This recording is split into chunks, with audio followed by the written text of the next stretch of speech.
Oke, selamat pagi. Assalamualaikum warahmatullahi wabarakatuh. Selamat pagi.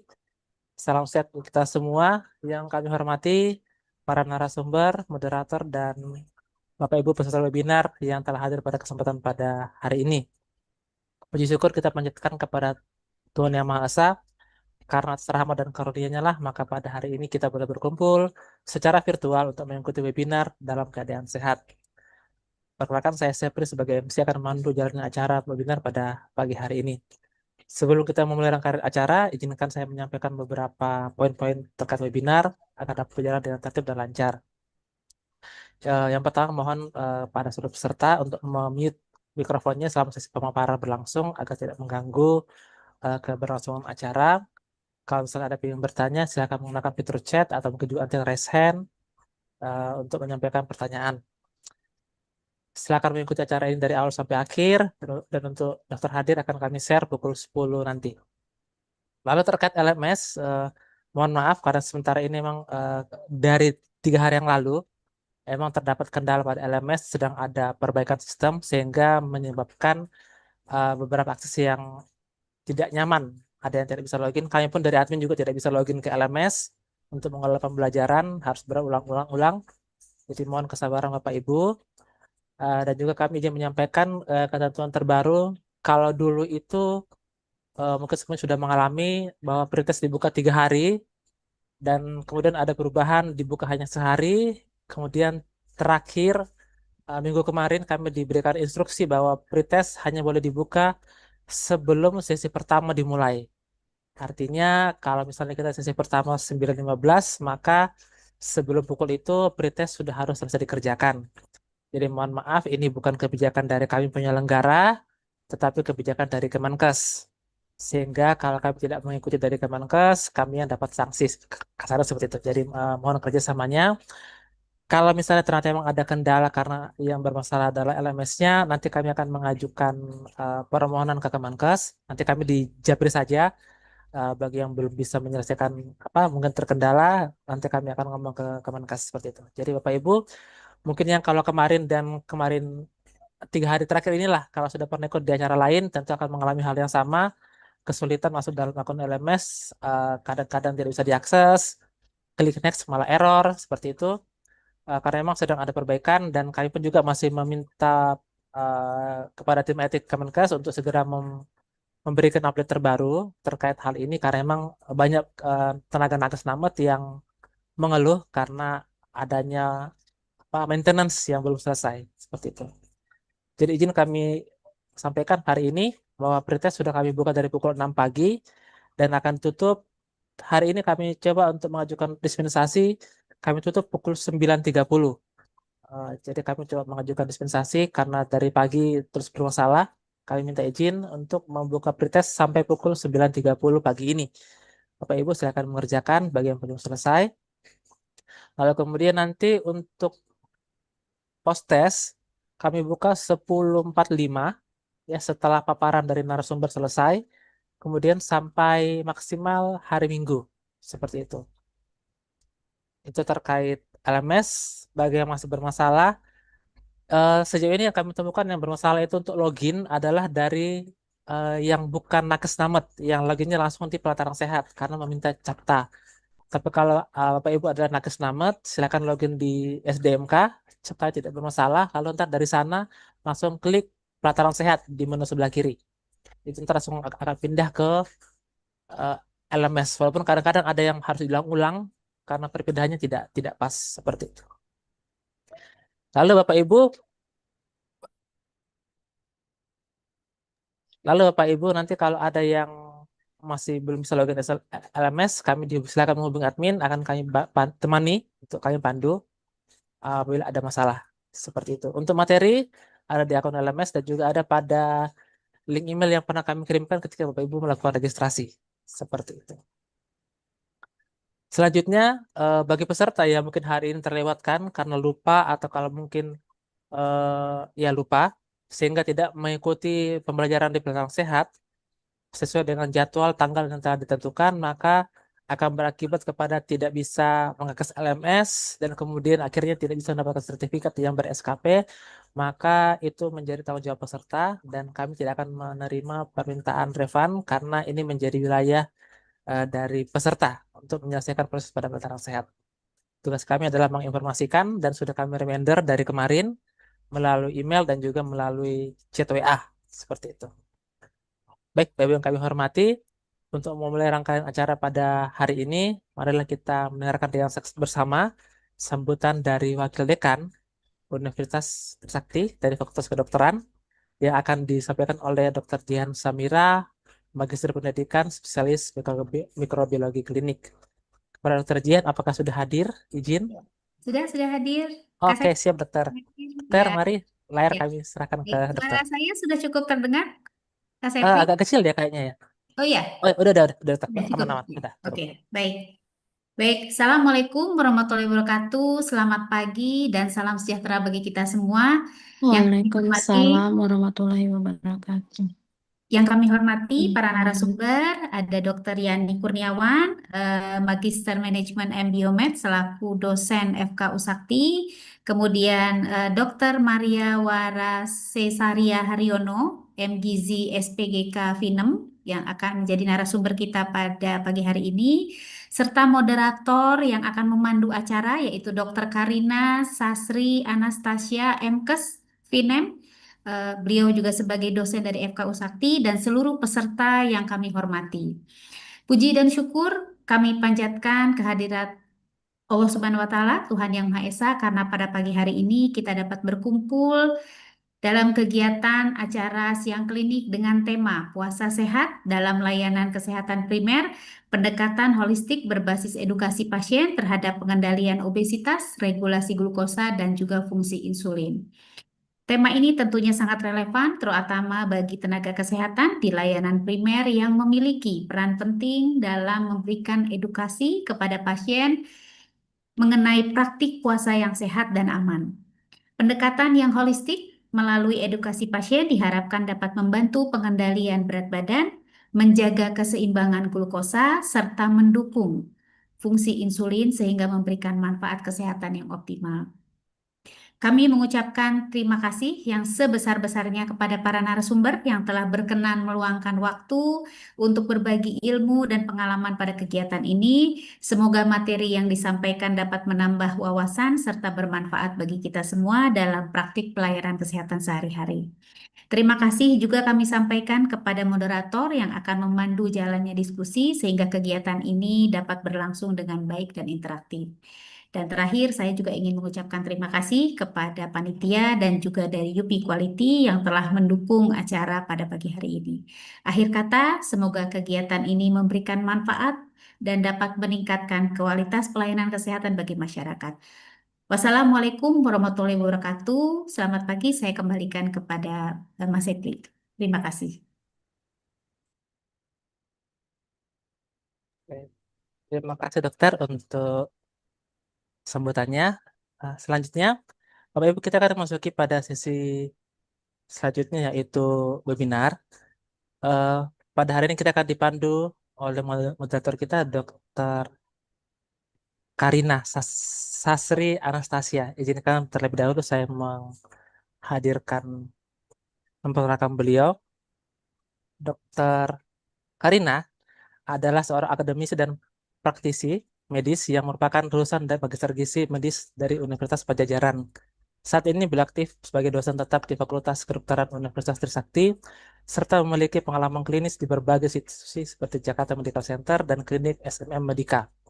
Selain dedikasinya di dunia pendidikan, Dr. Karina juga dikenal sebagai peneliti yang produktif dengan karya-karyanya yang telah dipublikasikan di berbagai jurnal ilmiah internasional, serta aktif dalam menjadi narasumber dalam berbagai forum kesehatan nasional. Selanjutnya kami persilakan kepada Dr. Karina, apakah sudah hadir? Selamat pagi Mas Pagi. Sepri. Siap, Dokter? Siap, Dokter?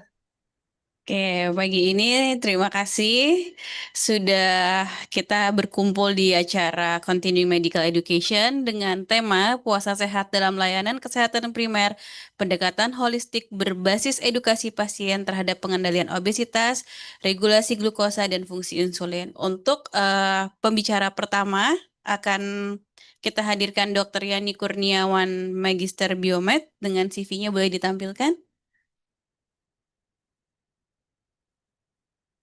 Dr. Yani merupakan staf pengajar Fakultas Kedokteran Universitas Trisakti di bagian Departemen Biologi dan juga aktif di berbagai klinik. Nah, saat ini Dr. Yani akan memaparkan sedikit ya dok ya, tentang bagaimana tentang kesehatan untuk kita yang sedang menjalankan ibadah puasa dan juga di bulan puasa ini.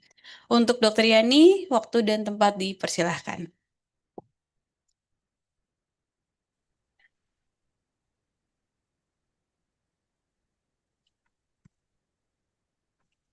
Oke, selamat pagi Profesor, Dokter, dan Bapak Ibu sekalian. Pagi ini kita akan membahas tentang tema yang saya bawakan, yaitu edukasi pasien diabetes di masa puasa pada layanan primer. Oke, next slide. Jadi kali ini saya akan membahas mengenai tentang perubahan metabolik apa yang terjadi pada saat puasa. Lalu kita akan juga memaparkan tentang stratifikasi resiko pada pasien diabetes, serta menyesuaikan terapi obat diabetes selama masa puasa, dan bagaimana memberikan edukasi sesuai guideline terapi diabetes. Nah, kenapa sih kita harus membahas mengenai pasien diabetes pada masa puasa? Karena ternyata background-nya adalah banyak sekali pasien diabetes itu tetap ingin menjalankan puasa Ramadan. Nah, tapi mungkin terkendala tentang bagaimana minum obatnya atau bagaimana nanti kadar gulanya. Lalu bagaimana perubahan pola makan dan pola obat yang mempengaruhi kontrol glikemiknya. Nah, jadi apa yang harus kita edukasi pada para pasien diabetes ini? Nah, tanpa edukasi yang baik itu bisa jadi nanti pasien-pasien akan terkena komplikasi yang cukup memberatkan. Nah, apa sih kenapa sih banyak sekali kita membahas tentang diabetes? Mungkin banyak sekali udah dokter-dokter, profesor udah pada udah biasa nih diabetes gitu. Tapi ternyata diabetes ini mungkin udah biasa, udah banyak yang mungkin terkontrol atau apa, tapi ternyata banyak sekali penambahan atau epidemi yang terjadi pada secara global malah untuk kasus diabetes ini. Jadi makin banyak ternyata ratusan juta orang hidup itu dengan diabetes. Terus jutaan pasien itu juga tetap ingin berpuasa pada saat Ramadan. Nah, berapa banyak sih ternyata pasien yang terkena diabetes? Nah, di Indonesia aja nih statistiknya sudah terlihat dari bahkan sampai udah diprediksi ya sampai tahun 2030, 2045 itu yang kena diabetes itu mencapai sampai 23 juta, bahkan nanti meningkat pada saat 2045 mencapai 28 juta orang. Nah, itu cukup banyak. Jadi ini sangat menjadi keprihatinan dan tetap menjadi 8 fokus masalah kesehatan di Indonesia. Nah, kalau di dunia itu kita juga udah kelihatan sekali juga apalagi nih ya di secara dunia itu meningkatnya sekitar dari tahun 2024 sampai 2050 ini peningkatannya sampai 45% bahkan. Nah, kita mungkin lihat di yang Southeast Asia gitu ya. Karena kan kita tinggal di Asia itu udah meningkatnya malah lebih dari yang diprediksi 73% peningkatannya. Itu bisa mencapai orang-orang yang terkena diabetes. Nah, data ini sudah secara statistik dilakukan oleh Badan Diabetes Internasional. Nah, jadi menjadi keprihatinan sekali bahwa peningkatan 11% itu sudah sungguh sangat signifikan di area penyakit yang sangat tidak perlu kita perhatikan. Terutama laporan IDF yaitu lebih dari 20 juta penduduk Indonesia hidup dengan diabetes dan ini adalah nomor 5 terbanyak di dunia. dan digolongkannya risiko tinggi krisis diabetes di ASEAN gitu, ASEAN atau malah di negara Asia nomor satunya di Indonesia ini.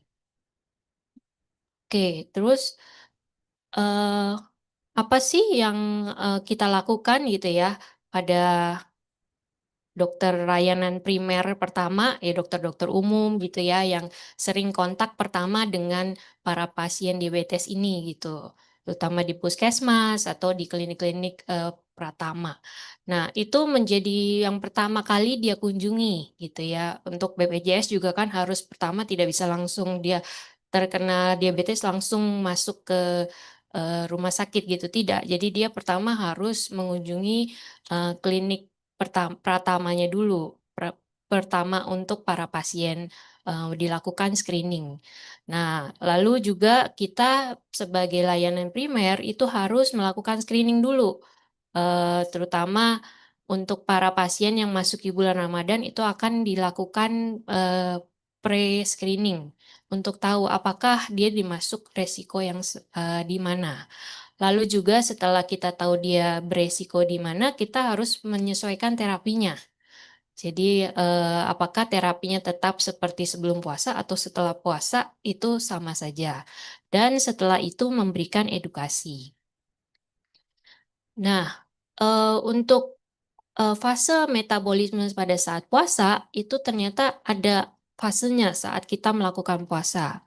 Nah, itu mungkin dari apa banyak sekali ya untuk dari fase yang kita sudah ketahui saat puasa tuh terjadi apa gitu. Nah, ini kita bahas secara singkat saja bahwa memang pada fase pertama yaitu pada 3 jam, 0 sampai 3 jam pertama itu terjadi penggunaan glukosa dari makanan. Jadi insulinnya eh, terjadi peningkatan dan juga masih ada inhibisi dari lipolisis. Sedangkan energi masih didapatkan dari glikolisis dan pirufat oksidasi. Nah, itu terjadi masih glikogenesis. Lalu terjadilah pada fase kedua jika puasa dilakukan lebih dari 3 jam, itu akan terjadi namanya glikogenelisasi dan terjadilah penurunan insulin. Sehingga di sini terbentuklah energi dari gluconeogenesis terjadi pada proses lipolisis. Sehingga ini yang meningkatkan free fatty acid. Lalu apa yang terjadi berikutnya kemudian setelah lebih dari 18 jam? Terjadi metabolic shift. Jadi ada pertukaran bahan bakar dari fatty acid dan keton menjadi glukagon dan glukokortikoidnya meningkat.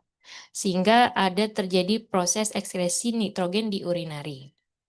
Nah, kemudian meningkat lagi jika lebih, mungkin ini pada saat orang lebih dari, nggak mungkin ya puasanya Ramadan kan pasti mungkin maksimal 18 sampai, jadi mungkin fase 3 dan 4 mungkin diharapkan belum terjadi pada saat puasa yang seperti biasa. Tuh ya. Lalu, ini yang bagannya kan terlihat, kita lihat di sini. Jadi ada kalau ini fat state yang pertama, lalu akan terjadi post absorptive atau early fasting state. Nah, lalu berikutnya baru terjadi fasting state dan baru akan setelah lebih dari 48 jam akan terjadi starvation state. Oke. Nah, jadi ada terjadi perubahan metabolik pada saat kita diabetes. Pertama, adaptasi metaboliknya terganggu, lalu resiko hipoglikemi meningkat, dan juga risiko hiperglikeminya pun juga meningkat. Dan yang terakhir adalah resiko ketoasidasis meningkat. Nah, itu yang terjadi, ini ada bagannya. Nah, ini pada saat kita terjadi metabolic shifting tadi, nah itu akan terjadi insulin defisiensi. Jadi ada peningkatan hepatic glucose meningkat, lalu juga glukos uptake yang dari sel juga menurun, dan terjadi juga ada triglyceride sintesis yang menurun, ada peningkatan lipolisis, terus juga amino acidnya di uptake-nya di by cell itu juga menurun, serta ada peningkatan protein degradation. Nah, itu akan turunannya akan terjadi yang paling parah nanti akan terjadi kalau sudah melalui ada sampai metabolic acidosis itu akan bisa menyebabkan kematian. Nah, ini yang kita akan hindari. Jadi jangan sampai puasa itu menjadikan komplikasi. Oke. Nah, apa sih ya ini komplikasi yang terjadi selain itu tadi yang kita hindari ya sampai mungkin terjadi jangan sampai ada ketoasidosis diabetik gitu ya. Mungkin kalau hipoglikemi masih bisa kita tangani atau hiperglikemi pun juga masih bisa obati dengan layanan primer. Tapi kalau udah ketoasidosis dan juga dehidrasi serta trombosis itu harus penanganannya tingkat lebih lanjut atau masuk ke rawat inap. Ya. Nah, sebelumnya tadi saya sudah sebutkan ada kelompok resiko gitu ya. Untuk pasien-pasien diabetes itu tidak semuanya sama.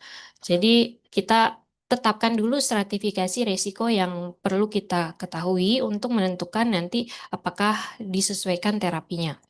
Jadi ada kelompok resiko. Resiko yang sangat tinggi itu pada hipoglikemi berat. Jadi orang yang baru terjadi biasanya pada pasien diabetes tipe 1 tidak stabil ya. Jadi ini ada harus kita perhatikan. Nah, kalau pada saat resiko tinggi itu kita harus ada misalnya hati-hati itu tidak boleh melakukan puasa. Itu ya, yang sangat tinggi. Yaitu contohnya dia memiliki penyakit ginjal berat, penyakit akut, dan hipoglikemi yang berat. Lalu juga ada resiko dari sangat tinggi menjadi tinggi. Nah, itu pada pasien yang dengan HbA1-nya sangat tinggi, lalu juga sudah mendapatkan terapi insulin multiple dan juga komorbidnya yang cukup berat. Lalu nanti masuk ke berikutnya resiko sedang dan rendah, ini masih boleh melakukan puasa yaitu di diabetes tipe 2 dengan kontrol sedang dan juga dengan terapi obat oral. Serta yang rendah pastinya diabetes yang masih di batas atau terkontrol dan juga dengan diet dan obat resiko rendah. Seperti itu. Nah, ini konsep sertifikasinya kita harus tahu harus dievaluasi itu 6 sampai 8 minggu sebelum puasa. Jadi sebelum melakukan puasa yaitu mungkin tadi kan misalnya ini mungkin ya sudah kelewat ya, mungkin bisa kita lakukan buat tahun depan gitu. Jadi mungkin ini kan bulan Maret, Februari gitu ya. Nanti mungkin bulan Januari kita sudah melakukan stratifikasi untuk tahun depan. Lalu juga tetap kita cek HbA1c-nya, fungsi ginjal dan juga riwayat hipoglikeminya. Jadi kita harus lakukan ini sebelum melakukan masuki bulan puasa Ramadan. Oke. Lalu berikutnya setelah kita tahu kelompok resikonya, kita edukasi pasiennya. Apakah pola makan sahurnya harus seperti apa, lalu juga bukanya bagaimana, dan aktivitas yang boleh apa aja. Nah, pada saat sahur kita boleh memakan karbohidrat kompleks. Jadi boleh dengan nasi, kentang ataupun ubi itu masih boleh. Lalu juga protein dan serat yang tinggi serta minum yang cukup itu pada saat sahur. Nanti lalu pada saat berbuka itu bukanya harus bertahap dan konsumsi makanan yang seimbang juga. Jadi jangan terlalu banyak karbohidrat dan juga hindari gula yang berlebih. Karena biasanya kan kita buka maunya yang manis-manis gitu ya, tapi sebaiknya jangan terlalu banyak gitu. Boleh tapi bertahap dan tidak terlalu tinggi bagian dari karbohidrat atau gula. Lalu juga aktivitas fisik ya, kita juga perbolehkan masih, apalagi yang sekarang lagi vibe ya, HO pada nge-gym semua ya. Nah, itu boleh tetap dilakukan tapi tidak dengan intensitas yang tinggi atau berat. Jadi masih harus dikurangi menjadi ringan dan sedang pada saat puasa. Dan juga pada siang hari juga dihindari olahraga yang cukup berat atau misalnya maraton itu juga tidak disarankan. Dan juga waktu yang terbaik untuk olahraga tuh kapan ya? Setelah berbuka. Jadi sudah ada energi yang cukup untuk bisa dipakai untuk berolahraga. Lalu setelah itu kita monitoring juga kapan nih kita harus cek gulanya nih ya, harus yang apalagi diabetes tipe 1 itu yang cukup harus dicek setiap saat. Nah, itu boleh dilakukan sebelum sahur. Jadi siang hari pun juga boleh. Sebelum berbuka juga dilakukan dan setelah berbuka juga dilakukan, apalagi pada saat ada gejala-gejala yang seperti hipoglikemik atau hiperglikemik itu sudah biasa dirasakan oleh pasien diabetes, itu boleh dilakukan monitoring glukosa. Jadi setiap saat boleh. Nah, jika terjadi tadi glukosanya tiba-tiba di bawah 70, itu sebaiknya untuk membatalkan puasa gitu ya. Jadi jangan dipaksa sampai drop sekali jadi hipoglikemi sampai tadi ke komplikasi, itu sangat tidak disarankan. Atau malah glukosanya sampai lebih dari 300, itu juga tidak boleh.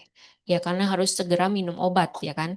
Harus minum obat pasti dengan pakai air ya kan. Jadi ada itu juga harus segera dilakukan penanganan terapi obat diabetes. Juga ada gejala-gejala hipoglikemik seperti tadi ada mungkin pingsan, sakit kepala dulu. Nah, itu juga boleh dibatalkan puasanya serta kondisi-kondisi sakit akut, apalagi yang sudah mengenai kena gagal ginjal atau sudah cuci darah. Nah, terapi-terapi farmasi obat pada diabetes itu kita sudah tahu ada banyak sekali ya, terutama yang paling sering kita familiar itu untuk primer ya metformin gitu, sulfonylurea gitu ya. Nah, itu gimana sih aturan minumnya? Itu boleh metformin masih aman saat puasa. Dan kita boleh atur dosisnya lebih besar saat berbuka. Nah, terus dilakukan juga pada saat sahur itu dosis yang lebih kecil, itu metformin. Lalu pada sulfonylurea itu juga memiliki yang sering terapi dengan sulfonylurea itu ada resiko hipoglikemik. Jadi diberikannya saat berbuka aja gitu ya. Jadi setelah kita berbuka, setelah udah makan, nah baru kita minum obat sulfonylureanya. Dan juga kita kurangi pengurangan dosis, bisa dipertimbangkan karena terjadinya hipoglikemik itu dengan mudah. Lalu juga ada obat-obat baru nih, ada DPP-4 inhibitor, GLP-1 reseptor agonis, sama SGLT2 inhibitor. Nah, ini juga ada yang beresiko hipoglikemik, ada yang tidak, tapi ternyata obat-obat baru ini resiko hipoglikemiknya itu sangat rendah. Jadi baik sekali digunakan selama Ramadan. Nah, apalagi yang untuk GLP reseptor 1 itu juga membantu kontrol berat badan. Jadi ya banyak digunakan saat ini. Serta juga hati-hati dengan SGLT2 inhibitor. Itu ada resiko terhadap dehidrasi. Nah, gitu. Jadi boleh pilihan tergantung yang sudah diberikan oleh mungkin sudah didapatkan udah lama atau sudah berobat pada internis, mungkin sudah bisa melakukan puasa dengan obat-obat ini. Oke. Nah, lalu apa yang kita lakukan pada orang yang sudah mendapatkan terapi insulin? Nah, terapi insulin ini ternyata ada 2 macam ya, ada insulin basal, ada insulin premix. Nah, jika sudah melakukan injeksi insulin, itu boleh yang basal dilakukan pengurangan dosis sekitar 20-30%. Dan tetap monitoring glukosa itu penting. Kalau dengan insulin yang premix atau campuran ini, sudah boleh dosis pagi itu dipindah ke berbuka juga. Dan dosis malam saat sahur itu juga boleh dilakukan pengurangan. Ini yang untuk terapi mungkin yang pada diabetes tipe 1 yang pasti ya sudah melakukan insulin ini, injeksi, jadi harus diperhatikan. Nah, lalu ini kasus mungkin nanti kita pada saat tanya jawab aja, apa yang terjadi sih pada saat misalnya ada pria udah diabetes tipe 2 atau dengan HB1 itu atau terapi metformin, itu apa yang kita lakukan, apakah boleh berpuasa atau tidak? Seperti itu nanti kita akan bahas di kasus atau tanya jawab. Ya, lalu terus jadi ya seperti itu untuk penanganan puasa pada pasien diabetes di layanan primer. Jadi kesimpulannya kita harus tetap cek gula, monitoring tadi untuk kita ketahui bahwa ternyata cek gula itu tidak membatalkan puasa, gitu ya. Dan juga edukasi pada pasien itu sangat penting, terutama evaluasi pra-Ramadan tadi 6-8 minggu sebelum masuk bulan puasa, dan tidak semua pasien diabetes itu ternyata boleh berpuasa. Serta kita harus melakukan penyesuaian obat dan edukasi untuk mencegah komplikasi. Ya, berikut adalah terapi yang boleh dibaca kembali untuk para profesor dan dokter. Ada referensinya dari IDF Diabetic dan Ramadan Practical Guidelines, juga American Associate Diabetes, dan juga Epidemic Study. Oke, terima kasih untuk kesempatannya. Saya boleh membagikan pengetahuan tentang diabetes pada masa Ramadan. Saya kembalikan ke moderator. Terima kasih.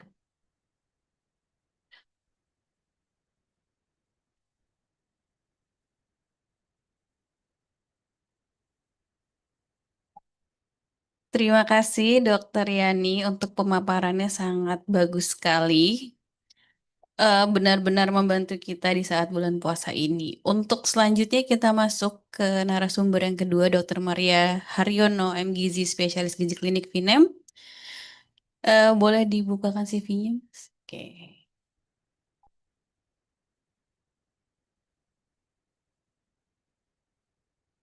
Oke, saat ini Dokter Maria bekerja di Siloam Hospital Kebonjeruk dengan riwayat pendidikan di FKUI dan juga di FK Undip untuk S1-nya.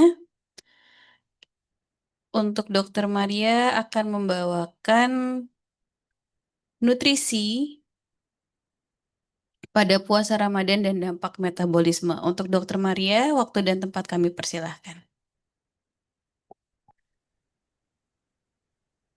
Ya, baik. Terima kasih sekali, moderator. Mohon maaf, saya cek dulu apa suara saya cukup terdengar dengan baik. Terdengar, Dokter? Baik, saya boleh mulai. Terima kasih, moderator. Terima kasih juga atas semua panitia yang sudah mengusahakan acara ini. Hari ini saya bisa ikut serta memberikan sharing ilmu eh, terkait dengan materi yang sudah kita sepakati ya mengenai puasa dan dampaknya terhadap metabolisme. Baik, saya tidak berpanjang-panjang. Perkenalan diri, saya akan share screen. Dari sini,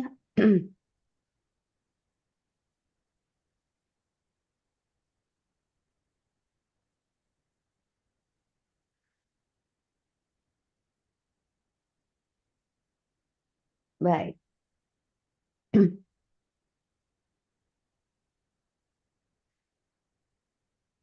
Ya, izin dokter moderator sudah terlihat layar gede ya.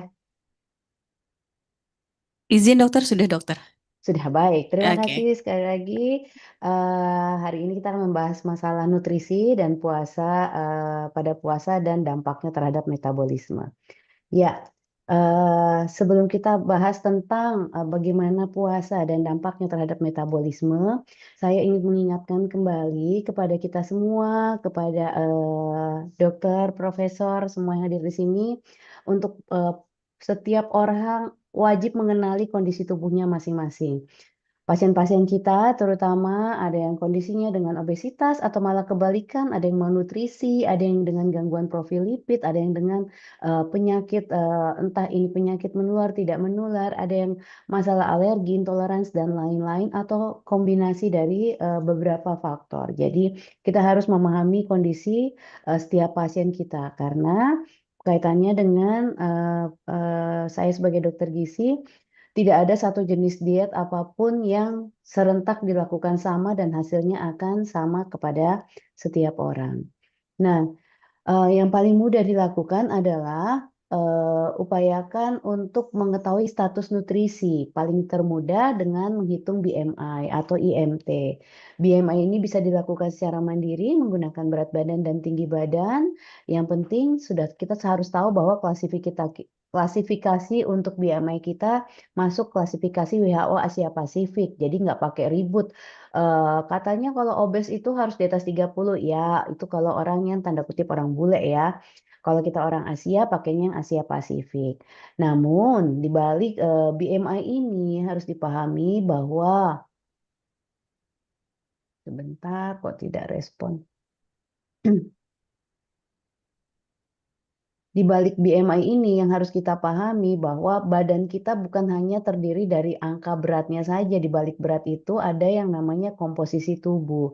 Nah, sekarang ini komposisi tubuh bisa diukur entah dengan cara yang biasanya pakai untuk riset itu orang atau subjeknya dicemplungin ke chamber kemudian dihitung-hitung atau menggunakan gold standar yang berikutnya adalah menggunakan DEXA.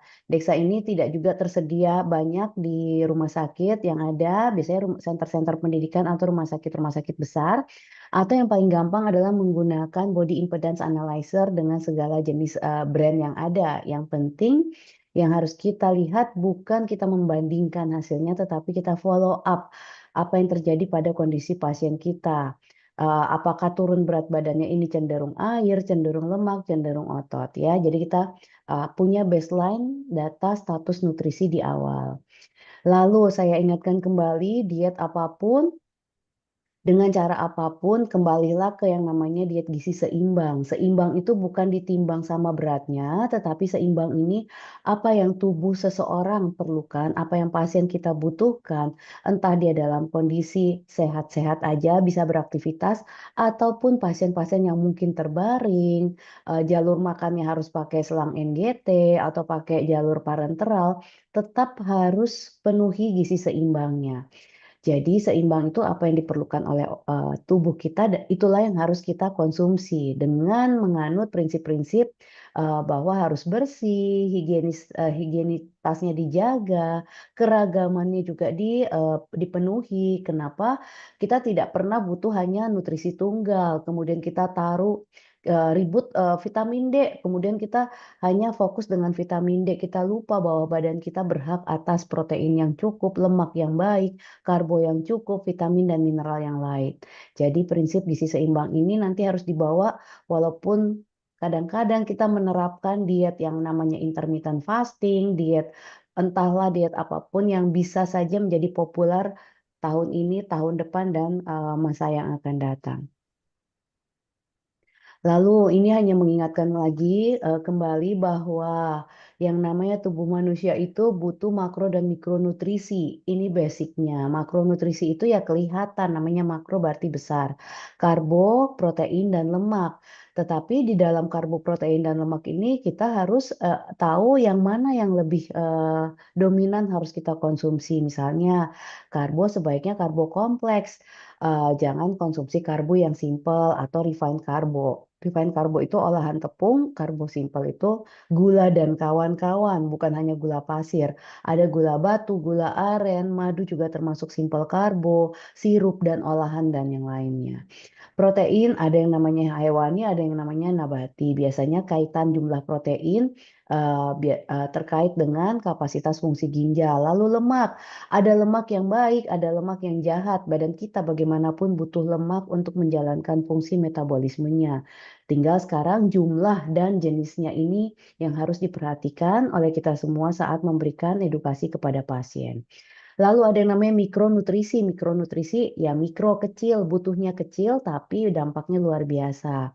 Kecil kadang-kadang saking kecilnya dia nebeng bersama bahan-bahan yang sifatnya makronutrisi. Misalnya di dalam ikan ini selain mengandung protein yang bagian terbesarnya adalah sumber protein, ya ikan juga mengandung omega 3, mengandung sebagian kecil zinc dan lain sebagainya. Di dalam alpukat misalnya selain mengandung lemak yang baik, MUFA, alpukat juga mengandung omega 3, mengandung juga vitamin dan mineral yang lainnya. Jadi kecil-kecil tetapi manfaatnya luar biasa di dalam badan kita. Lalu ada yang non nutrisi, ya serat. Serat ini tetap diperlukan untuk memperlancar saluran cerna. Itu yang umumnya kita ketahui. Tetapi ingat, sekarang saluran cerna ini dianggap sebagai second brain dari tubuh kita. Jadi manfaatnya terhadap mengendalikan metabolisme, membantu menciptakan lingkungan saluran cerna yang sehat dengan bakteri-bakteri yang sehat yang harus dijaga jumlahnya. Lalu cairan yang juga cukup dan ini juga penting sekali pada saat kita bulan puasa Ramadan seperti ini mengedukasi pasien harus cukup cairan.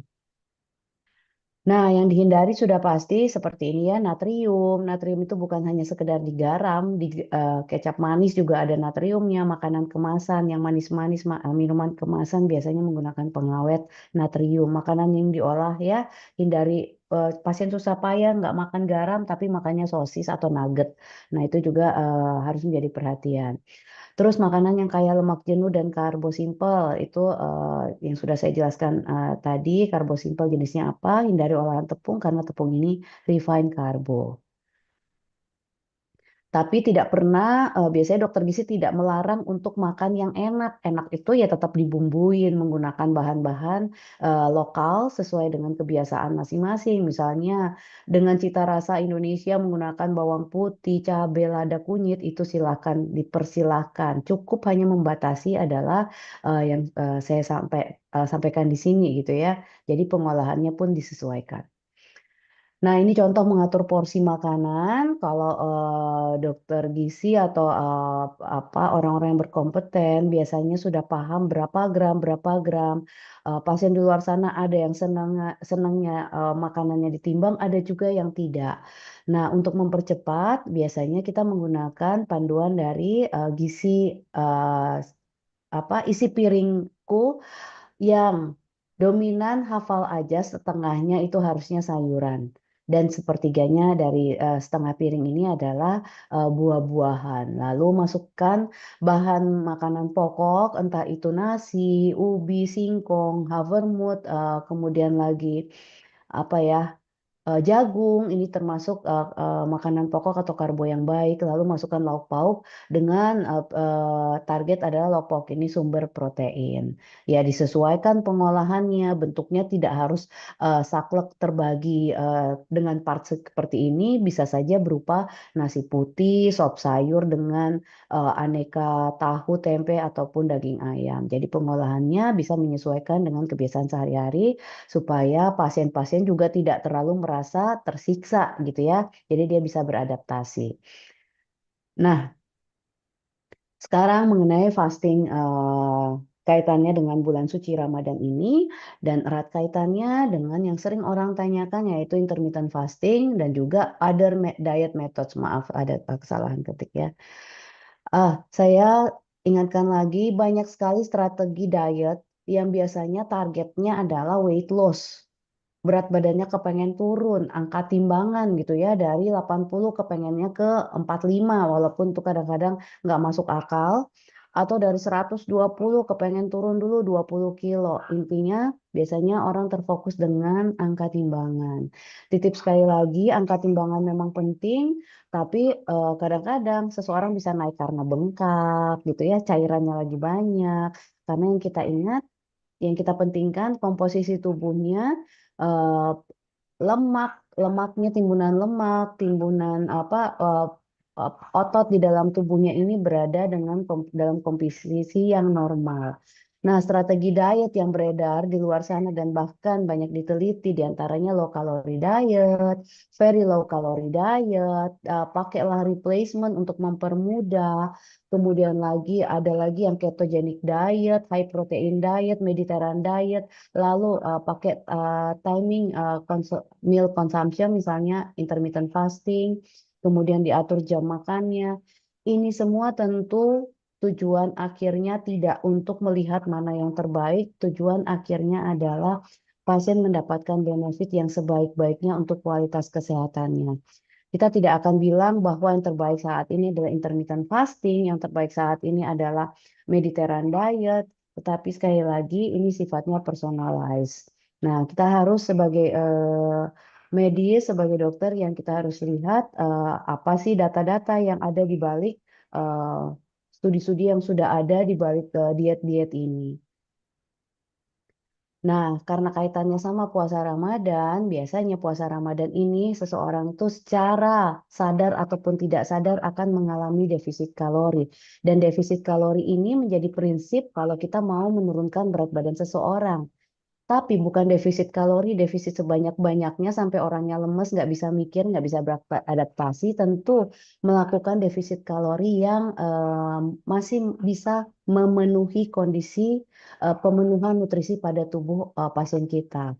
Lalu saya bandingkan dengan low calorie diet. Low calorie diet itu biasanya di bawah 1.200 kalori. Kalau defisit ya bisa pelan-pelan kita kurangin. Dari mana misalnya pasien ini biasanya makan pagi, siang, malam nasi Padang atau nasi rames. Hitung-hitung ya sekali nasi Padang lah 700 sampai 900 kalori. Bisa mencapai 2.500 sampai 3.000 kalori mungkin yang dia konsumsi. Ya kita mulai kurangin bertahap gradually. Biasanya minus 500 kalori per hari. Dan sekali lagi itu bukan pakem yang pasti berlangsung selamanya. Ya biasanya kita pantau, kita follow up ininya apa dampaknya. Lalu tujuannya ya tadi pelan-pelan berat badannya menurun dan jangan sampai mengganggu respon metabolisme. Hati-hati juga perlu kita luruskan ke pasien-pasien kita, metabolisme itu di luar sana banyak yang menilai berdasarkan BAB. Kalau BAB-nya tidak lancar, maka metabolismenya berarti turun. Nah, itu nggak ada sangkut pautnya ya. Jadi jangan sampai kita justru terikut-ikut. Oh ya oke, kalau BAB-nya nggak bagus berarti metabolisme turun. Metabolisme itu bisa dinilai biasanya menggunakan indirect calorimetry walaupun alat ini memang sulit sekali dan masih jarang di Indonesia. Atau bisa kita prediksi dengan kualitas dan kekuatan otot seseorang. Nah, resiko untuk defisiensi nutrisi pada defisit kalori itu lebih rendah bila dibandingkan dengan low calorie diet. Apalagi low calorie dietnya ini kalorinya hanya dihitung pakai aplikasi gitu ya. Dia makannya hanya 1.000 kalori, tetapi dari 1.000 kalori itu hanya berisi olahan tepung, cake, kue, cookies, kemudian minuman manis, kopi kekinian, kopi pakai ini itu bisa banget dapat 1.000 kalori, tetapi kualitas kalorinya ini tidak dapat atau berpotensi defisiensi entah salah satu makro atau mikronutrisi. Dari penelitian yang ada, walaupun ini review, intervensi nutrisi untuk menurunkan jumlah kalori, kalau kita lihat banyak jenisnya kalori restriction, ada isokalori diet, kemudian ada ketogenik, ada yang intermittent fasting dan lain-lain. Kalau kita bandingkan hasilnya ini sebenarnya tidak ada single treatment yang sangat bagus untuk menurunkan berat badan dan ini berlaku seragam, nggak ada ya.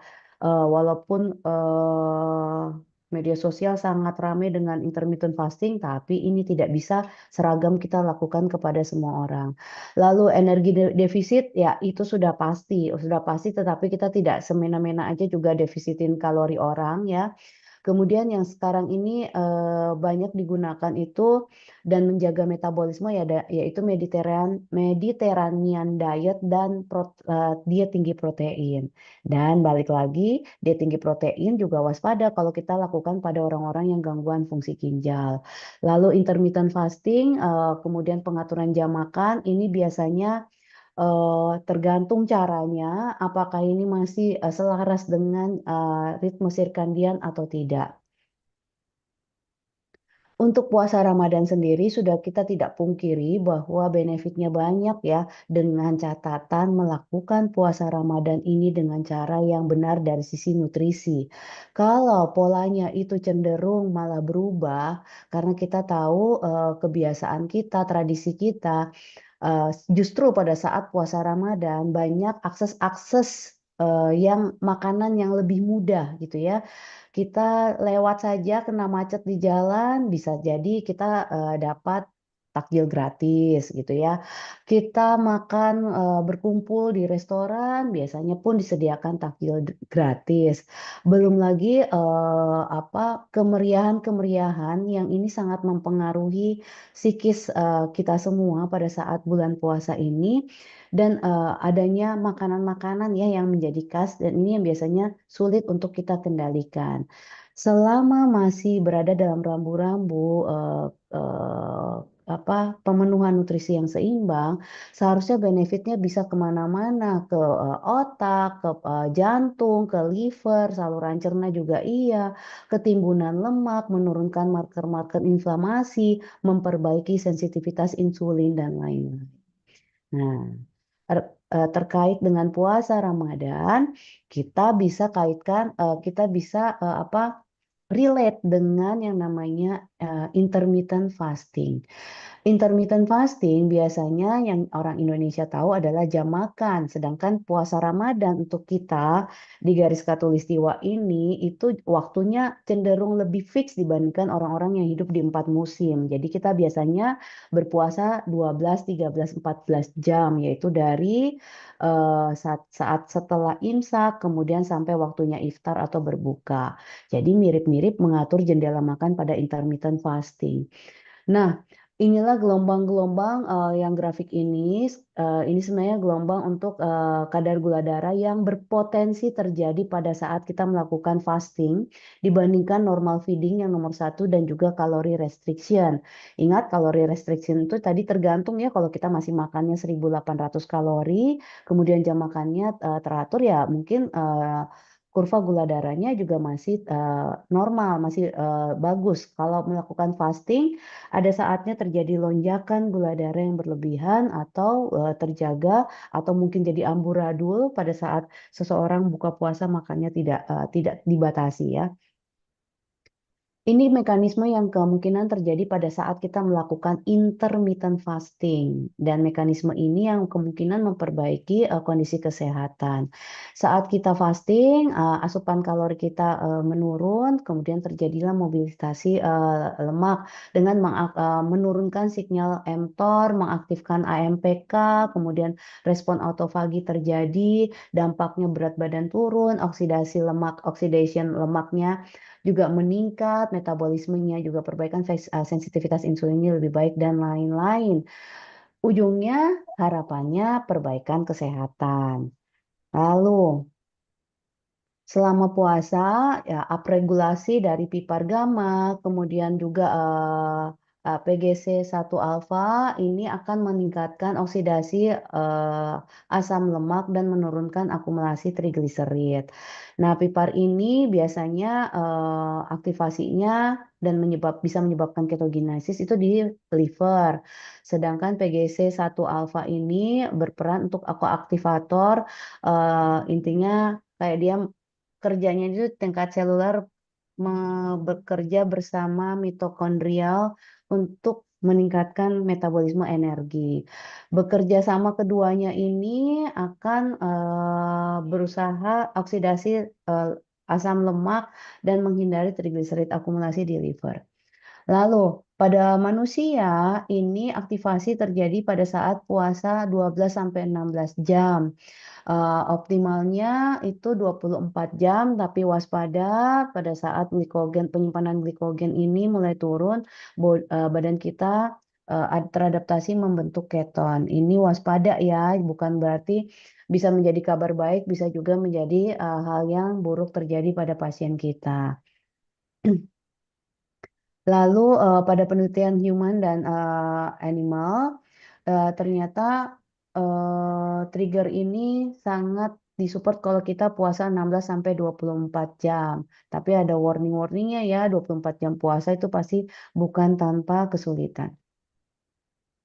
Nah, time of fasting kemudian bisa dilihat proses metabolik yang terjadi, kemudian pipar dan PGC activity yang terjadi. Kalau kita berpuasa 0-6 jam, 6-12 jam, dan seterusnya. Nah, kalau kita kaitkan sama puasa Ramadan, ini berkaitan dengan ya yang kedua ya 6-12 ataupun 12-24 jam, di mana glikogen mulai dipecah, kemudian rilis asam lemak, lalu lagi ini tentunya bisa menyebabkan harapan kita ya oksidasi asam lemak ini meningkat. Lalu kita kenalan dengan intermittent fasting. Biasanya kita taunya hanya jendela makan 4 jam, 8 jam. Padahal di dunia medis itu, bukan dunia medis, maaf, di apa cara dietary, eh, cara diet di luar sana bukan hanya jendela makan, yang diteliti itu juga ada yang namanya ADF atau alternate day fasting, ada yang modified fasting. Jendela makan ini lebih ke arah TRE ya, atau TRF, time restricted feeding, lalu ada yang religious fasting seperti saat ini yang kita lakukan. ADF itu melakukannya gimana? Hari ini makan yang diatur, besoknya makannya hari ini fasting, besoknya makannya lebih bebas ya. Bebasnya bebas terbatas pastinya. Kemudian modified fasting biasanya dalam 7 hari seminggu, 2 harinya dia diet ketat melakukan low calorie diet dengan hari yang terpisah, sisa hari lain adalah diet yang terbiasa tapi tetap diatur. Lalu TRE atau TRF ini ya jendela makan, lalu puasa Ramadan. Nah, efek terhadap berat badan dan komposisi tubuh. Nah, rata-rata melakukan IF dalam 4 sampai 24 minggu itu berat badan bisa turun 4 sampai 10%. Nah, biasanya didominasi dengan akibat dari restriksi kalori, menurunnya kalori, dan juga perbaikan oksidasi lemak. Saya ingatkan kembali, tadi saya sudah jelaskan tentang restriksi energi, restriksi kalori. Jadi pada saat restriksi kalori itu bisa dilakukan kapanpun, termasuk pada saat kita melakukan intermittent fasting. Nah, yang ADF, yang puasa enggak itu biasanya berat badannya lebih banyak turun dibandingkan yang 5:2. Lalu bagaimana dengan body komposisi? Kalau lihat lean body mass-nya, ini sebenarnya hasilnya cukup bervariasi, walaupun kalau dibandingkan antara IF dengan restriksi kalori semata, dia makannya jamnya bebas gitu ya, nggak diatur-atur jamnya, dibandingkan dia intermittent fasting, ini biasanya lean body mass-nya itu lebih bagus yang intermittent fasting. Tapi balik lagi ya, dengan pola-pola dan berita-berita yang banyak beredar di luar sana, bisa jadi seseorang jadi keliru menjalankannya. Untuk lean body mass memang yang sangat diperhatikan, yang sangat mendukung adalah intake proteinnya dan juga latihan fisiknya. Dampak puasa terhadap metabolisme glukosa dan sensitivitas insulin, saya rasa tadi juga sudah banyak dibahas oleh Dr. Yani. Dampaknya yang baik adalah akan menurunkan insulin dan memperbaiki HbA1c pada type 2 diabetes. Lalu memperbaiki sensitivitas insulin. Ini kalau membandingkan antara restriksi kalori restriction pada obes dan individu yang diabetes. Lalu secara signifikan menurunkan berat badan, kemudian juga pada non-obes dan obes, kalau dibandingkan waspada ini belum tentu terjadi perubahan sensitivitas insulin. Jadi memang hasilnya sangat luas variasinya. Dan kalau membaca banyak penelitian mengenai intermittent fasting. Lalu terhadap profil lipid dan kardiovaskuler. Jadi intermittent fasting ini rupanya mampu memperbaiki profil lipid, kemudian secara tidak langsung juga memperbaiki kesehatan jantung dan juga tensi ya. Efek terhadap stres oksidatif dan inflamasi ini juga efeknya bagus sekali, menurunkan pro-inflammatory cytokines IL-6, TNF-alfa, dan CRP. Lalu perbedaan beberapa regimen IF yang tadi jendela makan, ADF, kemudian 5:2 kalau kita bandingkan dengan restriksi kalori, ini hasilnya tidak ya balik lagi tidak bisa dipegang. Itu yang saya sampaikan, tidak bisa kita judge bahwa restriksi kalori semata lah yang terbaik, intermittent fasting lah yang terbaik, atau ada zaman dulu food combining lah yang terbaik. Karena hasilnya sangat bervarian baik terhadap berat badan dan komposisinya, tekanan darah, glycemic control, dan lipid profile. Walaupun in general adalah perbaikan-perbaikan, tetapi sekali lagi ini masih belum hasilnya masih belum stabil. Hasil dari meta-analisis, semua regimen IF biasanya bagus terhadap outcome metabolik, terutama yang ADF. ADF itu yang alternate day fasting ya. Walaupun kalau kita pecah satu-satu, ada kalanya ternyata yang 5:2 ini lebih penggunaan jangka panjang ini lebih well tolerate pada pasien-pasien dan lebih mampu menjaga proses penurunan berat badan.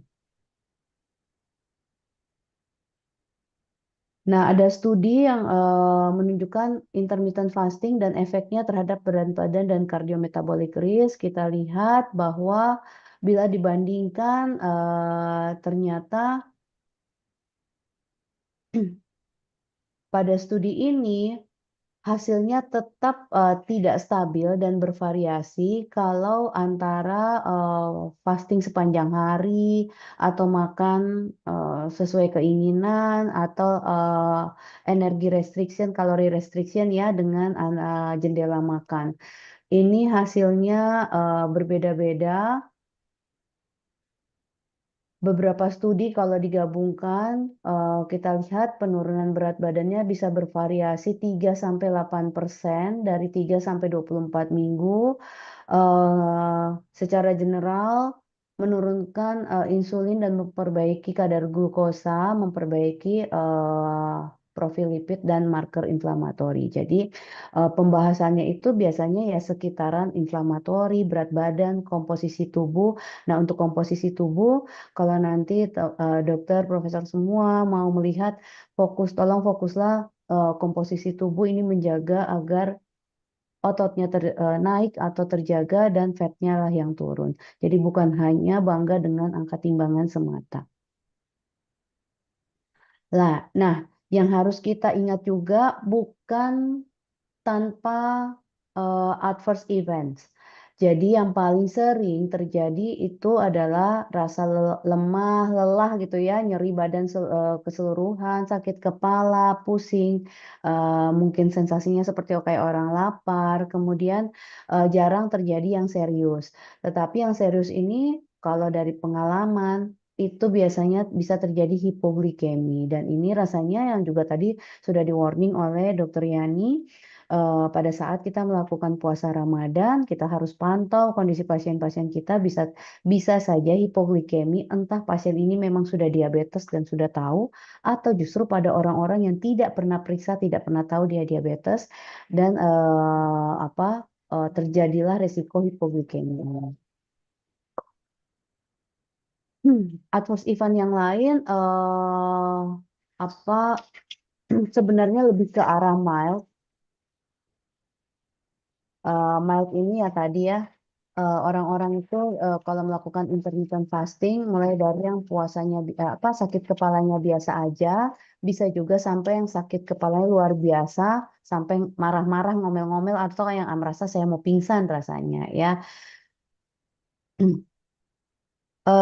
Sangat dibutuhkan karena hasilnya belum stabil dan adverse event-nya ini bervariasi, belum ada jawaban bagaimana untuk penggunaan yang long term. Jadi untuk long term ini sebaiknya dilakukan, kita menunggu atau kita melakukan penelitian lebih lanjut. Practical implication. Jadi intermittent fasting ataupun sekarang yang dilakukan oleh kita saat berpuasa Ramadan ini bisa kita lakukan sebagai pendekatan diet untuk manajemen berat badan dan sifatnya individualis, berdasarkan kondisi medis, berdasarkan seseorang itu memilih makanan dan lifestyle-nya. Contohnya kondisi medisnya ya dia harus minum obat 3 kali, apakah obatnya ini di-adjust sesuai dengan pemilihan jam makan atau di-adjust sesuai dengan saat ini berpuasa Ramadan. IF bisa saja aman, cenderungnya memang aman, tetapi kita balik lagi melihat klinis pasien. Kalau nggak tahan, justru dia mengganggu quality of life-nya. Ingat IF bukan satu-satunya, masih ada cara yang lain. Jadi kegunaan keberadaan kita adalah untuk melakukan supervisi, bukan kemudian untuk menjudge bahwa ini bagus, ini tidak bagus, tetapi tujuan kita adalah supervisi. Problemnya yang terjadi di pengalaman sehari-hari yaitu adanya faktor-faktor komorbid yang menyebabkan seseorang tidak bisa berpuasa, entah ini puasa intermittent fasting atau puasa Ramadan. Kemudian medication timing, ini juga kalau bisa obatnya jamnya diatur, ya sebaiknya kembali kepada dokter yang memberikan obat untuk melakukan adjustment terhadap obat yang akan dikonsumsi. Lalu bisa juga mengalami masalah dengan endurance, physical endurance.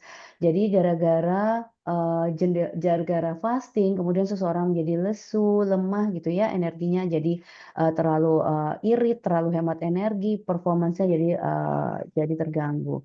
Lalu terkait juga sama kondisi ekonomi, kita tidak bisa pungkiri kondisi ekonomi juga kalau saya sampai bilang sih kondisi edukasi dan kemampuan terima seseorang untuk diedukasi ini terkait dengan pemilihan makan. Ada orang yang pinter tetapi dia hanya memahami bahwa oke, saya hanya hitung kalori, pakailah dia aplikasi, jebret di foto, eh, hasilnya kalorinya keluar, angkanya dapat by kalkulator, tetapi kualitas nutrisinya dia tidak dapat.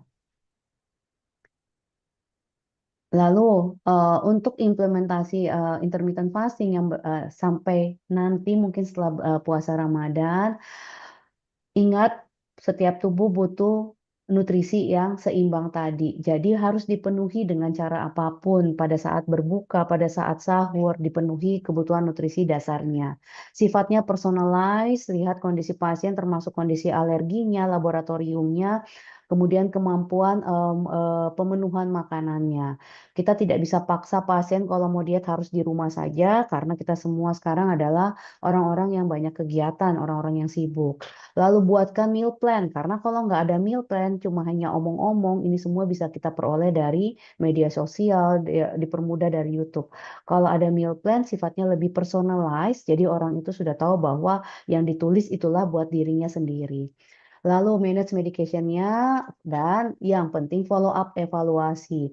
Bagaimana caranya kita tahu IF ini bermanfaat, pasien mendapat benefit atau justru pasien malah jadi lemas, gula darahnya jadi amburadul. Nah, kalau kita tidak kasih tahu pasien please datang kontrol, ya kita juga semua tidak bisa menduga-duga apa yang terjadi, resiko-resiko yang terjadi pada orang tersebut.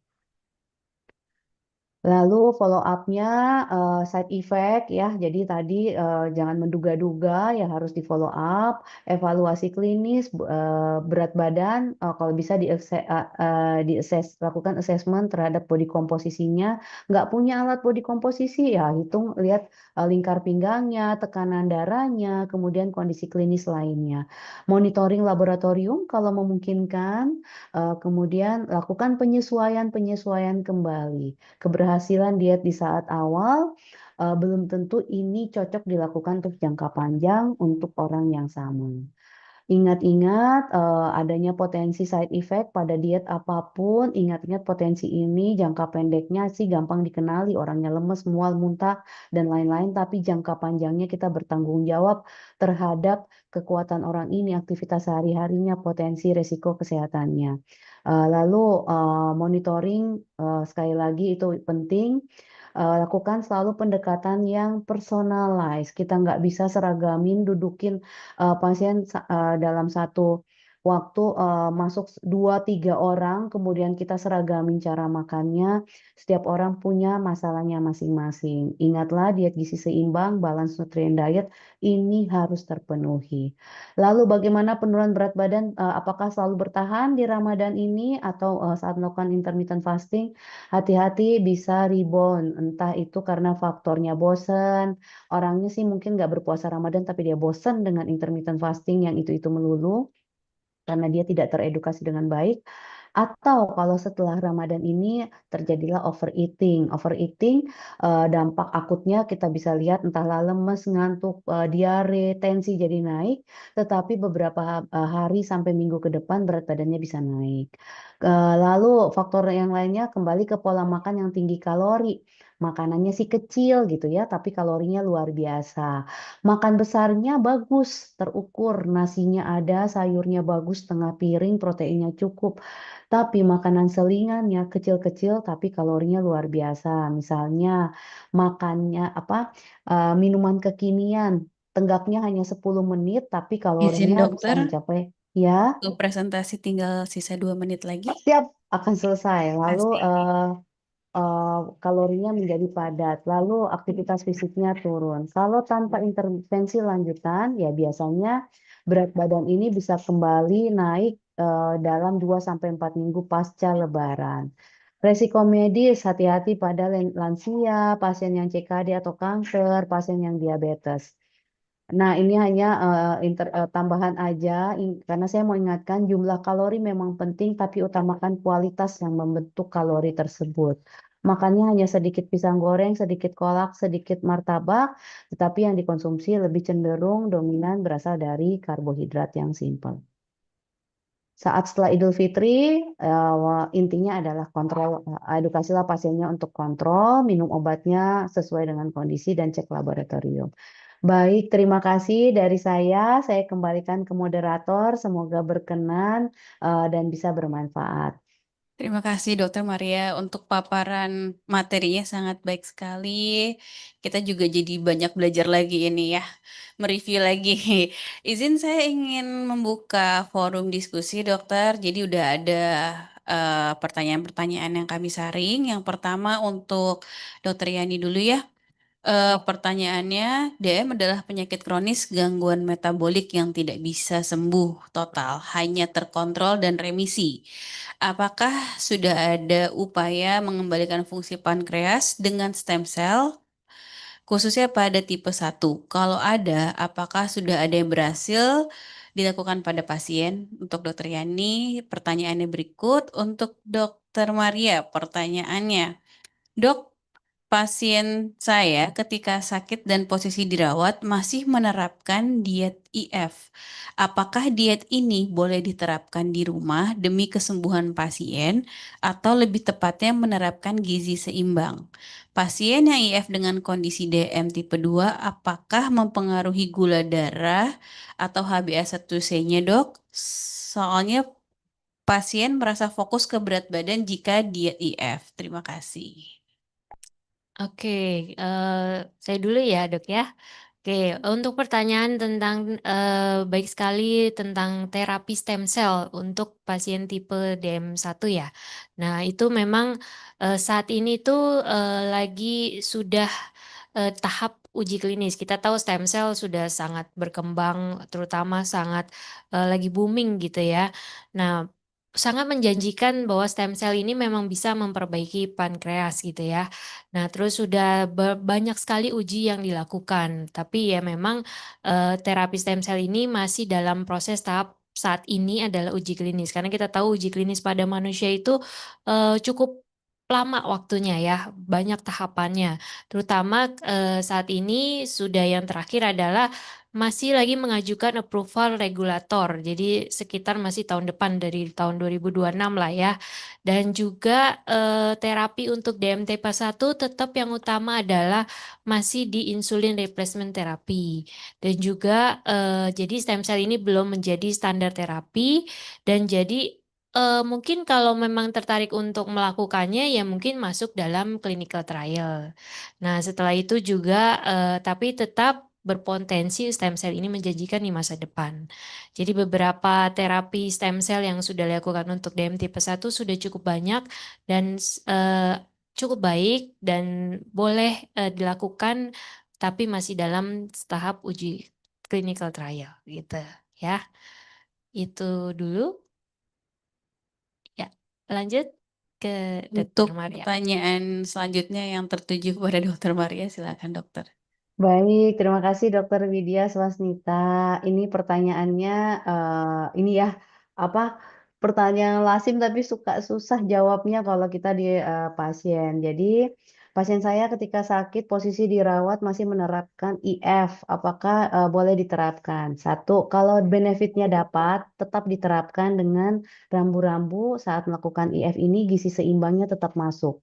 Nah, gizi seimbangnya apa? Kalau memang pasien perlu protein tinggi, jadi kita lihat dia melakukan IF-nya yang biasanya kalau orang Indonesia itu pakai jendela makan. Saat jendela makan ini apakah terpenuhi kebutuhan proteinnya, karbonya untuk melakukan prinsip dasar apa badan kita selalu butuh energi gitu ya. Jangan sampai dia fokus ke protein semata, proteinnya dapat, tapi protein ini yang kemudian dijadikan sebagai sumber energi. Jadi kita tidak mau hal itu terjadi. Jadi tetap prinsip gizi seimbangnya masuk pada saat dia melakukan IF. Tetapi kalau sakitnya ini adalah sakitnya GERD, kemudian masih ngotot gitu ya, melakukan pembatasan makan di jam-jam tertentu, dan justru ini kayak lingkaran setan aja. Dia merasa beratnya turun, kemudian tapi mahnya kemudian kambuh gitu ya. Nah ini tergantung case by case. Jadi bukan tidak boleh secara in general, kalau masih dirawat biasanya ada obat-obat tertentu yang harus diberikan. Jadi orangnya ya harus makan gitu ya. Atau ada potensi-potensi dia pusing, justru muncul gejala-gejala tambahan. Ada baiknya kita sarankan dia berhenti untuk melakukan IF. Tetapi berhenti ataupun tidak berhenti, prinsip gizi seimbangnya harus tetap masuk. Lalu pasien yang IF dengan kondisi DM tipe 2, apakah mempengaruhi gula darah seseorang? Bisa iya, bisa tidak. Jadi yang biasanya dirasakan saat IF, kemudian dia berhasil, rasanya lebih ringan, lebih nyaman, gula darahnya lebih terkontrol, ya itu bisa saja terjadi. Jadi kalau bagus ya go on lanjutkan, yang penting tidak ada dampak-dampak negatif yang muncul. Apakah ada resiko? Iya banget, beresiko sekali karena kita tidak pernah tahu resiko hipoglikemi ini bisa datang kapanpun. Ada orang yang tahun lalu masih berpuasa Ramadan baik-baik aja, tidak ada kendala sama sekali. Tahun ini entah apa yang terjadi, mungkin usia bertambah, aktivitas fisiknya berubah dan lain sebagainya. Ternyata sering sekali terjadi episode hipoglikemi. Jadi gulanya bisa turun-turun terus, tidak jelas ininya, tidak jelas polanya. Jadi kita harus berikan edukasi pada pasien, kondisi setiap saat tubuh kita bisa berubah. Tahun lalu baik-baik aja, tahun ini belum tentu baik-baik aja. Harapannya sih baik-baik aja pastinya. Nah, ini yang juga jadi kendala saya nih dok. Pasien merasa fokus ke berat badan kalau IF. Kalau kalau kita nggak ada pembuktian hasil apa namanya menggunakan body komposisi, nggak ada angkanya gitu ya, pasien yang nggak lihat, kadang-kadang memang di luar sana orang masih lihatnya adalah angka berat badan. Ribetnya lagi kalau timbangnya itu pagi, siang, sore, malam, nimbang terus ya secara normal aja berat kita pagi dibandingkan berat kita sore ya sudah pasti berubah gitu ya. Nah, jadi edukasi dulu pasiennya, semoga dia paham dulu bukan hanya berat badan. Percuma nih kalau kurus-kurus tapi berlemak gitu ya, skinny fat. Atau kurus-kurus berat badannya turun terus rambut rontok, kulit kisut, kelihatan tua gitu ya, karena tadi dia maunya angkat timbangan, tetapi lupa ada tanggung jawab terhadap kualitas sel-sel sampai ke sel kulitnya dia. Gitu dok, terima kasih. Terima kasih Dokter Maria. Untuk pertanyaan terakhir, ini untuk Dokter Yani ya. Pemeriksaan kadar darah puasa plasma lebih akurat dari model cepat atau ujung jari. Bagaimana sebenarnya keakuratan kadar gula darah di ujung jari dibandingkan darah plasma? Dan obat rata-rata ada efek sampingnya walaupun kecil. Kalau obat DM yang tidak berefek pada ginjal dan jantung, apa contoh obatnya, Dok? Terima kasih, Oke, Dokter. terima kasih. Eka. Baik, banyak sekali nih ya juga pasien pasti banyak yang bertanya, akurat gak sih tuh pakai istilahnya yang di ujung jari itu kan karena banyak sekali beredar gampang mudah didapatkan. Nah, Untuk itu kita kalau di ujung jari itu kita menggunakan namanya darah kapiler gitu ya. Jadi darah kapiler dengan darah plasma yang kita diambil di lab itu memang ada sedikit berbeda gitu ya. Pasti karena nilai kapiler sama plasma itu biasanya ada pengaruh beberapa faktor. Nah, pada saat puasa tapi nilai kapiler dan plasma itu sama. Jadi tetap untuk monitoring gula darah untuk pada saat puasa itu masih bisa digunakan dengan darah kapiler. Tapi mungkin setelah makan itu ada perbedaan. Jadi pada kapiler itu bisa berbeda 20 sampai 25 mg lebih tinggi sedikit gitu ya. Jadi daripada darah plasma itu jadinya tetap masih gunakan alat akurat itu tetap masih kita bisa gunakan. Jadi apa hasilnya tetap masih bisa kita pakai. Jadi tetap gold standarnya memang harus di glukosa plasma gitu ya.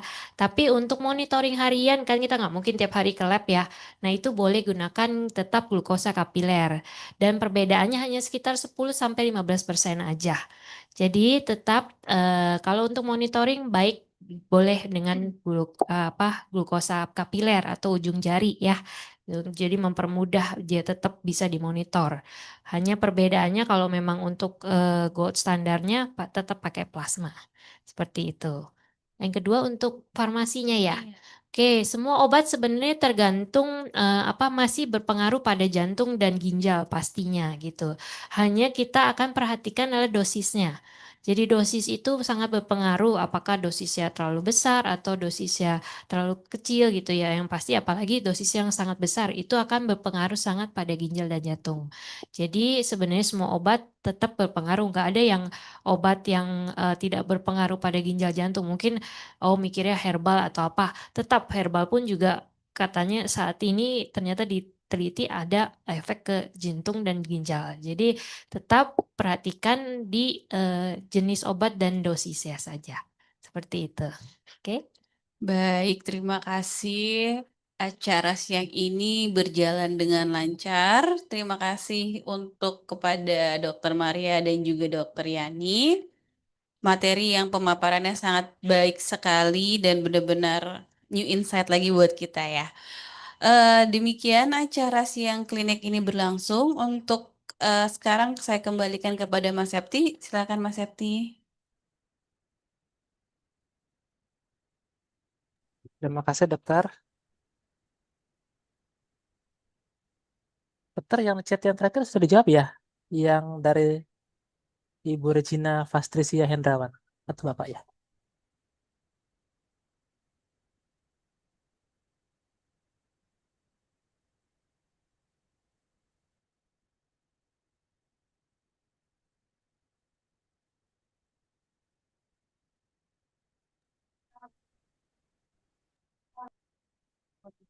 Izin masih boleh dibuka untuk pertanyaannya, Dr. Maria?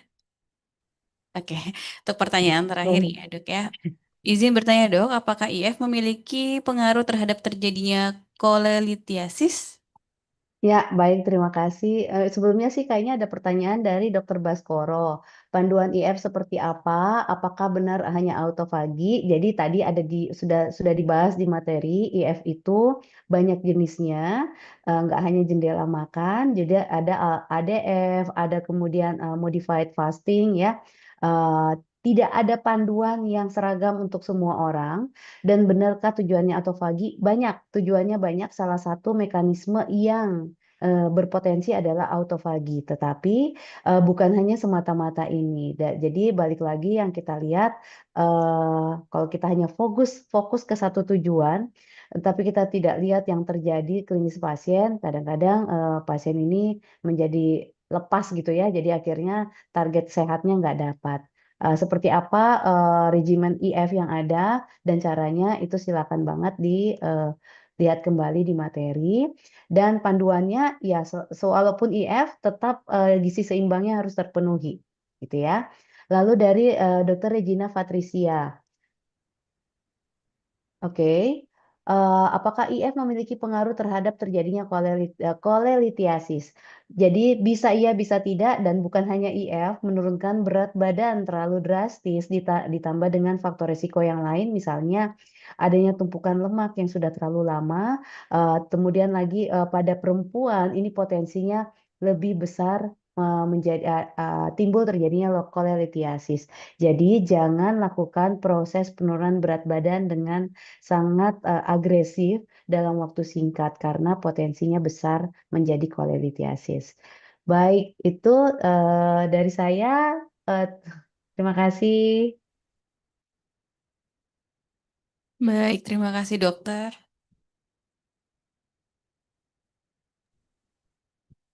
Mas Septi? Siap. Oke, Ya, terima kasih. acara kami kembalian ke Mas Septi. Terima Oke. kasih. Baik, Bapak Ibu yang kami hormati, terima kasih. Sebelum cek. Bapak Ibu yang kami hormati, sebelum kita masuk ke sesi penutupan, kami mengingatkan kepada seluruh peserta untuk nanti akan mengerjakan prosesnya. Karena jadwal kita adalah 10.45, maka nanti kita baru bisa mulai mengakses prosesnya pukul 10.45. Mohon Bapak Ibu menunggu, dan kami tidak akan menutup Zoom ini. Kami akan tetap membuka Zoom ini sampai 10.45 nanti.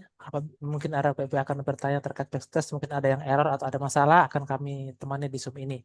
Jadi Bapak Ibu kalau tidak buru-buru nanti boleh silakan tetap di Zoom ini. Nanti kami dampingi kalau misalnya ada yang masalah terkait dengan postesnya. Dan sekali lagi terima kasih kepada seluruh narasumber. Tidak terasa ya, dari pagi hingga pada hari ini jam 10.30 telah memberikan ilmu dan wawasan kepada kita semua. Terima kasih kepada narasumber, moderator yang telah memandu jalannya diskusi dengan sangat baik, dan juga kepada seluruh peserta yang mau tekun dan konsisten pada jam ini masih mengikuti webinar pada hari ini. Kami berharap bahwa materi yang telah disampaikan ini bisa memberikan manfaat yang sebesar-besarnya bagi Bapak Ibu untuk memperkuat peran Bapak Ibu di tempat masing-masing dalam meningkatkan kualitas layanan kesehatan di tempat tugas. Sambil menunggu pukul 10.45, izinkan kami memutar video singkat. Di sini ada informasi terkait program studi, ya. Mungkin Bapak Ibu ada kenalan yang mau melanjutkan perkuliahan.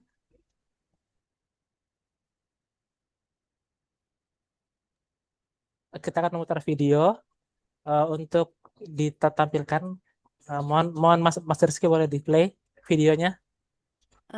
Mohon maaf, saya izin live. Terima Oh kasih iya dokter, sekali terima kasih banyak sekali dokter. lagi untuk Usakti dan juga dari panitia. Terima kasih, saya izin live. Terima kasih semua.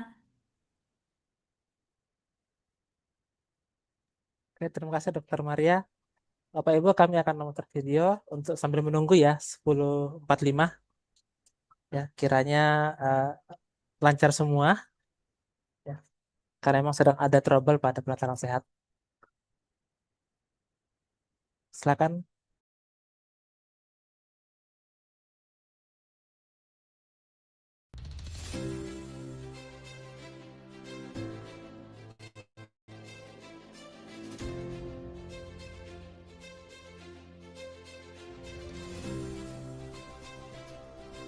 Jadi Bapak Ibu, saat ini FK Trisakti sedang membuka program studi Magister Kesehatan Reproduksi. Mungkin kalau ada kenalan atau mungkin punya putra-putri yang sudah selesai S1 dan ingin melanjutkan ke Magister, boleh. Kita sedang merencanakan studi lanjut. Program ini membahas isu sangat dekat dengan kehidupan sehari-hari terkait kesehatan ibu dan anak, kesehatan remaja, dan keluarga berencana. Jadi dalam program studi ini tentu tidak hanya teori, mahasiswa juga akan dilatih untuk memahami masalah di lapangan dan menyusun solusi berbasis dengan kebijakan kesehatan. Perkuliahan dirancang fleksibel dengan sistem blended learning, cocok bagi lulusan S1 yang lulus dari jurusan kesehatan atau sains ataupun mungkin sosial yang ingin memiliki peran strategis di layanan kesehatan, program pemerintah, LSM, atau lembaga riset. Lulusan ini diarahkan untuk siap menjadi pengelola program ataupun edukator ataupun juga analis kebijakan terkait dengan kesehatan reproduksi. Jadi kalau Bapak Ibu mungkin ada kenalan yang tertarik untuk melanjutkan studi magister, dapat menghubungi langsung ke FK Trisakti.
Untuk post-test dibuka pukul 10.45 ya.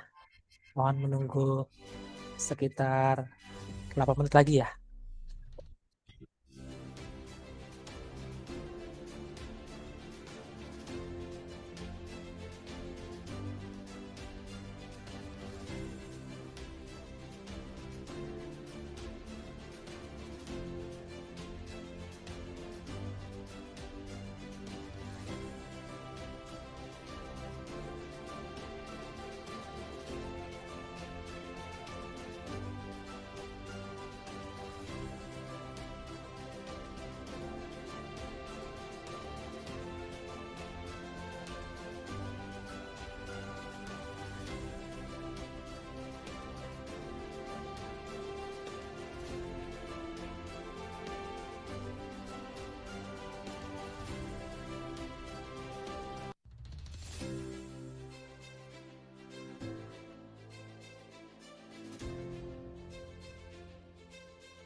Bapak Ibu, untuk post-test sudah dibuka.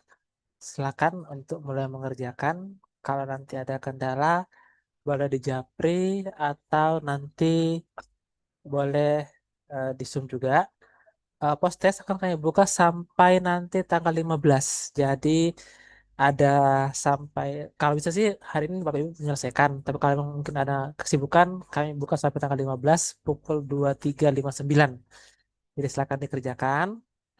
Kalau misalnya hari ini bisa, silakan. Mungkin ada kendala, nanti kami coba untuk pandu dari Zoom sini. Seperti itu. Jadi silakan mulai dikerjakan. Semoga lancar. Kalau hari ini ada yang mau Jumatan, nanti eh, boleh nanti dikerjakan setelah Jumatan. Gitu, dokter. Aman. Nah, akhirnya terima kasih kepada seluruh para peserta yang telah hadir pada acara hari ini. Semoga kita bisa boleh berjumpa lagi dalam kegiatan berikutnya. Sampai jumpa dan selamat siang. Terima kasih. Waalaikumsalam warahmatullahi wabarakatuh. Salam sehat selalu. Baik, Bapak Ibu, sambil kami temani di Zoom ini, nanti kalau ada kendala boleh langsung di share screen atau boleh langsung aja komen di Zoom biar kami coba bantu. Yang penting bukan tanya jawaban, Seperti itu.